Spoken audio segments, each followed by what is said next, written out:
How to turn on dark mode on iPhone X. Here's how to do it.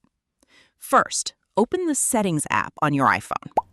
Scroll down and tap Display and Brightness. At the top of the screen, under Appearance, you'll see two options, Light and Dark. Simply tap Dark to enable dark mode. Your iPhone will immediately switch to a darker appearance across supported apps and system menus. If you'd like dark mode to turn on automatically, enable the Automatic toggle. Then tap Options and choose either Sunset to Sunrise or Custom Schedule to set the times when dark mode should turn on and off automatically.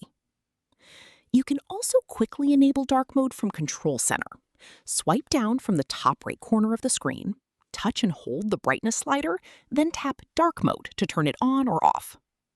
And that's it. You've successfully turned on dark mode on your iPhone X. Thanks for watching. If this tutorial helped, don't forget to like the video and subscribe for more iPhone tips, tricks, and how-to videos.